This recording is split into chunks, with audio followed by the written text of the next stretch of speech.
Hello friends, কার driving 88-এ আপনাকে স্বাগত। বন্ধুরা, আজকে আমরা আলোচনা করব ভবিষ্যতে কিভাবে জীবনকে সুন্দরভাবে সাজাতে পারি। আমাদের দেশে বেকারত্বের সংখ্যা দিন দিন বেড়েই চলেছে। এর ফলে আমাদের দেশের মানুষ অর্থের জন্য বিদেশে পাড়ি দিচ্ছে। জীবনের ঝুঁকি নিয়ে বছরের পর বছর অক্লান্ত পরিশ্রম করছে। ফ্যামিলিগতভাবে বিভিন্ন সমস্যায় পড়ছে। আমরা কারো ব্যথা কেউ বুঝতে চাই না যখন না নিজে কোনো সমস্যায় পড়ি। আমাদের খাদ্যদ্রব্য, যন্ত্রপাতি, গার্মেন্টস শিল্পের কাঁচামাল, মেডিসিন সহ বিভিন্ন ধরনের দ্রব্য বিদেশ থেকে আমদানি করতে হয়। উন্নত বিশ্বে কাজের জন্য মানুষ পাওয়া যায় না, আর আমরা আমাদের দেশে কাজ খুঁজে পাই না। আমাদের এখনই এই বিষয়ে ভাবতে হবে, আমরা কেন পিছিয়ে পড়ছি। $1 সমান আমাদের 100 টাকার বেশি। এটার কারণ কি? আমাদের একটু বিশ্ব রাজনীতি, অর্থনীতি, শিক্ষা ব্যবস্থা, সংস্কৃতি, কর্মব্যবস্থা সম্পর্কে বুঝতে হবে। আমরা বিদেশিদের বিভিন্নভাবে গালমন্দ করি। সেই আমরাই তাদের 80% তৈরিকৃত জিনিস ব্যবহার করছি।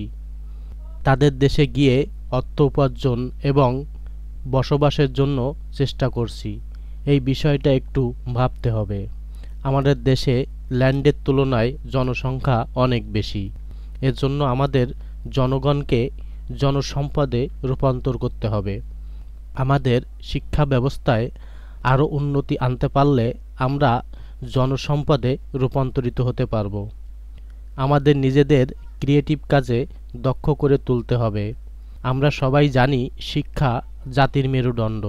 তাই আমাদের পরবর্তী প্রজন্মকে অবশ্যই সুশিক্ষায় শিক্ষিত করতে হবে। তাহলে আমরা আমাদের দেশকে এগিয়ে নিয়ে যেতে পারব। আমাদের দেশ যদি এগিয়ে যায়, আমরা সবাই ভালো থাকতে পারব। আমাদের দেশের মানুষ পড়াশোনা করে চাকরির দিকে বেশি মনোযোগ দেয়, ক্রিয়েটিভ কাজে বেশি মনোযোগী হয় না। কিন্তু বিদেশিরা বিজ্ঞান চর্চা, ক্রিয়েটিভ কাজে বেশি মনোযোগী হয়। তারা নতুন নতুন আবিষ্কারের মাধ্যমে সারা পৃথিবীকে নিয়ন্ত্রণ করার চেষ্টা করে। তারা যদি পারে, আমরা কেন পারব না? আমাদের প্রত্যেকটা প্রাণে প্রাণে সুশিক্ষার আলো প্রতিষ্ঠিত করতে হবে। এজন্য আমাদের 3টি বিষয়ে গুরুত্ব দিতে হবে। 1. আমাদের যে কোনো ক্রিয়েটিভ কাজে দক্ষ হয়ে উঠতে হবে। 2. আমাদের জীবনের একটা উদ্দেশ্য সেট করে কাজ করতে হবে। 3. আমাদের পরবর্তী প্রজন্মকে সুশিক্ষায় শিক্ষিত করতে হবে।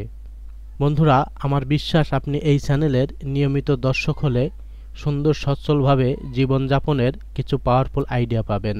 এই ভিডিওটি ভালো লাগলে একটি লাইক দিয়ে চ্যানেলটি সাবস্ক্রাইব করে আমাদের সাথে থাকবেন এবং ভিডিওটি সম্পর্কে আপনাদের মতামত কমেন্টে জানাবেন।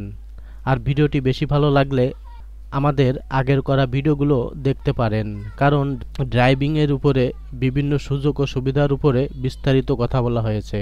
ভিডিওটি আপনার বন্ধুদের শেয়ার করবেন। ওকে ফ্রেন্ডস, আজ এ পর্যন্তই। কথা হবে পরবর্তী ভিডিওতে। সবাই সর্বদা ভালো থাকবেন।